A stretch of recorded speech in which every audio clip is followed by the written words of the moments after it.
Bueno, el gobierno a través de la Sexpress reiteró que la información requerida del RUT de quienes retiraban el 10% con fines estadísticos no, evidentemente se ajusta a la ley, pero igual sigue generando polémica. Queremos conversar de esto y otros temas con la presidenta del Consejo para la Transparencia, Gloria de la Fuente. ¿Qué tal, Gloria? ¿Cómo estás, José Luis? Muchas gracias por la invitación. No, gracias a ti por tu tiempo y por venir.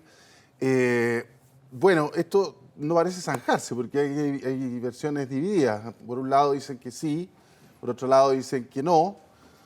Estoy hablando de expertos, digamos. No solamente, no me voy a quedar en la chimuchina política, digamos, sino que me quiero quedar en lo que piensan los expertos. Incluso un expresidente del Consejo para la Transparencia, Marcelo Drago, también plantea ciertas dudas porque se ocupa la ley, la tengo acá, la ley 20.403, que tiene otra finalidad, pero como que se ocupa ese resquicio también en general. ¿Cuál es el análisis que haces tú de todo esto? Nosotros, a ver, primero contar por qué el Consejo por la Transparencia se ha hecho parte de esto. Nosotros, a partir de la ley 20.285, que es la ley de acceso a la información pública, tenemos una facultad específica que es vigilar por la protección de datos personales en el fondo de los organismos que están obligados por transparencia. Entonces nosotros podemos requerirle a los organismos, en este caso al Ministerio de Hacienda y a las superdepensiones, que nos informen si existe algún tipo de vulnerabilidad en esta materia, que es lo que en la práctica estamos pidiendo se nos informe. No tenemos un pronunciamiento taxativo que hacer todavía, justamente porque tenemos que esperar que lleguen esos antecedentes y pronunciarnos, pero tenemos algunas cosas que al menos nos llaman la atención y por lo cual hemos requerido a las dos entidades. Lo primero es efectivamente saber cuál es la finalidad de la información que se solicita. Lo que establece la ley nuestra hoy día, que es antigua y le falta una reforma importante. Del año 57, entiendo. Del año 99, la ley de protección de la vida privada, que es la de datos personales. Pero tiene un montón de falencias que se están discutiendo ahora en el Congreso, pero así todo establece algunas cosas. ¿Qué cosas? Principio de finalidad, por ejemplo, que efectivamente la información que se recopile y que en el fondo se va a hacer tratamiento de esos datos sea para un fin específico y no para otros fines. Que la base de datos esté inscrita. Que efectivamente existe una facultad legal para poder solicitar esa información, hacer ese tratamiento de datos y que la autoridad que lo solicita sea la facultad. Y eso es más aún importante porque nosotros desde el año 2018 tenemos aprobado en la Constitución, en la protección de datos personales, que establece específicamente además que una ley especial establecerá las razones por las cuales se puede hacer ese tratamiento de datos. Entonces, estamos pidiendo la información, sería irresponsable que yo antes de que recibamos la información dijera de qué se trata, somos el órgano competente para analizar aquello, pero en cualquier caso hicimos lo que pensamos que era, no lo que pensamos, lo que la ley nos obliga a la práctica a hacer, que es hacer el requerimiento de información y tener que pronunciarnos cuando hay algún tipo de vulneración eventualmente a derechos de las personas. Y claro, y hay cosas, por ejemplo, que nos llaman la atención, tales como, es necesario pedir los RUT, que también es la consulta que hicimos al Ministerio, es necesario pedir los RUT para la finalidad que se procura con esto, es decir, base estadística en el fondo, como datos agregados. Entonces vamos a esperar en los próximos días, esperamos ojalá no a fines de esta semana, a principios de la próxima, ya que la información nos llegue, de manera tal de poder tener un pronunciamiento adecuado, pero nos parece a todas luces que es importante el debate que se ha instalado en torno a la protección de datos personales, que es un derecho fundamental en definitiva. ¿Hay claridad de para qué? ¿Para qué? ¿Para qué quieren hacer? Bueno, es que eso es lo que ha dicho el Ministerio. En rigor, el Ministerio dice, esto es información de fines estadísticos. Entonces nosotros estamos pidiendo el detalle respecto a esos fines estadísticos, porque fines estadísticos uno podría entender básicamente como información agregada para tomar decisiones de políticas públicas y entonces la anonimización de la base de datos, es decir, que los RUT no sean identificables las personas en la práctica, nos parece una cuestión fundamental si es que ese fuera el fin. Por lo tanto, lo que estamos pidiendo es que se nos aclare cuál es la razón por la cual se recopila esta información, que nos parece que es lo más importante ahora para poder clarificar frente a la ciudadanía que lo que se está haciendo va en la línea correcta. Claro. Ahora, yo acabo de hacer un ejercicio, Gloria. Mira. Puse mi RUT en el buscador de Google. Mi RUT. Y aparece. Aparezco yo, completo. Sí, exactamente. Es que yo creo que ese es el punto y es por eso decía que es muy importante el debate que se ha levantado en Chile. Nosotros tenemos una legislación del año 99 que va bastante más atrás de lo que ha sido el cambio tecnológico en los últimos años, por ejemplo. Entonces, efectivamente, hoy en día la normativa que se discute en el Congreso, que va hacia el segundo trámite, pero llevamos 3 años discutiendo este cambio en la ley, en la práctica establece, por ejemplo, reglas mucho más específicas sobre los motores de búsqueda. Increíble, porque fíjate que... Hoy en día uno puede acceder a un montón de información. Puse mi RUT y salgo yo, sale mi hermano mayor y mis otros 2 hermanos. Claro. Salimos todos. ¿Por qué? No tengo idea. Entonces... porque yo creo que hoy en día lo que termina sucediendo es que efectivamente hay bastante más laxitud respecto al acceso de datos personales, ¿no? Que creo que es una cuestión que en Chile está pendiente hace mucho rato, como te decía, del año 99 nosotros tenemos una legislación, imaginémonos desde el 99 hasta ahora, todo lo que ha cambiado la tecnología y por lo tanto los motores de búsqueda, por lo tanto quién es responsable del tratamiento de datos y como uno como ciudadano depositario de derecho puede ir a una empresa, al motor de búsqueda, a la plataforma, lo que sea, y pedir que se borre tu información. Porque eso es una cuestión importante a la que tú debieras tener derecho, porque tus datos son propios, no le pertenecen a una empresa. Impresionante. Y si tú entregas tus datos, eso tiene que estar sujeto, porque no será tampoco es que prohibir que no exista circulación de datos, el punto es que esté sujeto a ciertas reglas del juego. Y creo que eso es lo clave, y eso es lo que en Chile todavía no tenemos legislado adecuadamente. Efectivamente, porque encuentro insólito que aparezca mi ruta aquí, que aparece un antecedente. Bueno, en la gran discusión que existe, por ejemplo, que una conversación que hemos tenido con Cervelli y esperamos volver a tener, que es la discusión que existe, por ejemplo, sobre el padrón electoral, ¿no?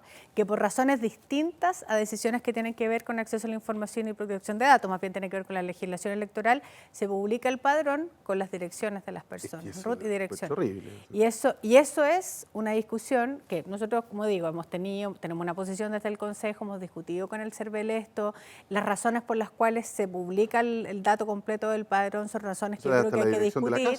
Exacto, son razones que hay que discutir justamente porque en el fondo expone datos personales. Demasiado. Pero yo creo que una permanente que estamos viviendo. Sí, pues. Yo creo que lo más relevante al final en esto es como ser súper conscientes de que tenemos dos cosas que hacer. Uno, legislar. O sea, no podemos estar hace 3 años con una legislación pendiente, con todo lo que ha ido cambiando el mundo vertiginosamente en materia de protección de datos, en acceso a la tecnología, en publicidad. Tenemos que proteger a los ciudadanos respecto a esto. Y lo otro es claramente tener conciencia. Yo creo que eso es avanzar hacia una cultura que nos haga conscientes de la importancia que tiene nuestra información personal. Esto no se trata de prohibir, pero sí se trata de ser conscientes a que yo le entrego la información y lo que puede pasar cuando yo entrego cierta información. Exactamente. Bueno, es un desafío que estamos súper atrasados. Ocupaste una palabra, legislar, y que me encanta porque se hace poco. Últimamente hay muchos proyectos pendientes. Siempre tenemos pendientes sobre temas que son fundamentales y que nos damos cuenta a la hora que estamos conversando, ¿no? ¿Cuáles son los desafíos del Consejo para la Transparencia? En este periodo. Bueno, tenemos, creo, un tremendo desafío. Nosotros somos el órgano garante en materia de acceso a la información pública. Pero no todas las instituciones son... Nosotros tenemos 800 y tantos sujetos obligados hoy en día, que son básicamente la Administración Central del Estado, ministerios, subdirecciones, subsecretarías, etcétera, los municipios, algunas obligaciones que tienen las empresas públicas, básicamente en transparencia activa, las universidades públicas, por ejemplo, entre otros, ¿no? Entonces tenemos una gama amplia de sujetos obligados. Por eso yo decía que ahorita la palabra legislar, estamos legislando poco. ¿Qué pasa con el Congreso? Bueno, nosotros tenemos ahí una materia pendiente. Hoy día se está discutiendo la Ley de Transparencia 2.0. La Ley de Transparencia 2.0 incluye a varios otros órganos, pero no incluye a las autonomías, incluye una parte de las autonomías constitucionales, una parte que básicamente se refiere a transparencia activa, e no incluye al Poder Judicial ni al Poder Legislativo. Tienen obligaciones sí en materia de transparencia, están sujetos a la Ley de Transparencia, pero los órganos vigilantes, por ejemplo, en el caso del Congreso Nacional, es un órgano interno. Una de las discusiones que creemos que también es importante dar es si vale la pena seguir teniendo un órgano interno para vigilar el cumplimiento de una norma y mejor no externalizarlo. Obviamente en eso uno lo habla desde también el interés de lo que nosotros hacemos desde el Consejo, pero creo que hay una tarea ahí pendiente muy importante, porque en la práctica poder garantizar el ejercicio de un derecho fundamental como es el acceso a la información pública implica también tener un órgano fuerte que pueda hacer efectivamente posible que eso ocurra, y en eso estamos en el Consejo ahora. A propósito de legislar, se está discutiendo en el Congreso la Ley de Transparencia 2.0, que es como después de 12 años, es volver a mirar y remirar en el fondo y actualizar la normativa que tenemos actualmente. Yo creo que ahí hay un desafío muy importante. Porque tú dices, en el fondo, se necesita robustecer el Consejo para poder hacerse cargo de fiscalizaciones tan importantes como en el Congreso Nacional o el Poder Judicial. Claro. se necesita más gente, se necesita más... Claro, nosotros tenemos hacemos una tarea importante con 140 funcionarios, que es el tamaño del Consejo. No tenemos reparticiones en regiones y nuestra aspiración en el futuro sería tener reparticiones en ¿Y regiones. la ley 2.0 incluye eso? ¿O es No tiene reparticiones en regiones, pero sí tiene más sujetos obligados, por ejemplo, organizaciones de la sociedad civil que reciben recursos públicos, por ejemplo, aumenta los estándares de transparencia en general. Y creemos que ahí hay un avance significativo respecto a lo que tenemos, lo mismo con los autónomos constitucionales, que le pone más, en el fondo, le pone más obligaciones en materia de transparencia, pero sin duda que hay una discusión más grande que dar y que tiene que ver probablemente de cara al proceso constituyente. Si uno mira que el acceso a la información pública, la verdad es que ayuda, y es lo que dicen nuestros datos, ayuda a generar más confianza en la ciudadanía, en las instituciones, entonces a lo mejor tenemos que avanzar mucho más allá de lo que nosotros mismos no hemos imaginado. O sea, no solamente, por ejemplo, lo que dice ahora la ley en materia de transparencia fiscal, que es clave. Todos queremos saber cómo se gastan nuestros recursos, pero además debiéramos probablemente avanzar también hacia darles otras obligaciones en materia de transparencia a otros órganos públicos y que esto sea muy siempre de cara a la ciudadanía. Tal vez la recuperación de la confianza en Chile para mejorar nuestro sistema político, nuestra democracia, probablemente mucho tiene que ver con avanzar hacia eso. Claro. Absolutamente, la gente no tiene mucha conciencia que es su plata la que se está gastando para mantener el Estado y sus diferentes particiones. Y que eres depositario de derechos fundamentales y por lo tanto los tienes que exigir. Esa en el fondo, esa es nuestra tarea. ¿Esa discusión ustedes la esperan dar en la convención? Estamos en dos tareas. Ya. Sabemos que tenemos que avanzar nuestra legislación ahora y estamos muy abocados a eso, pero estamos abocados en dos tareas pensando en el proceso constituyente que viene.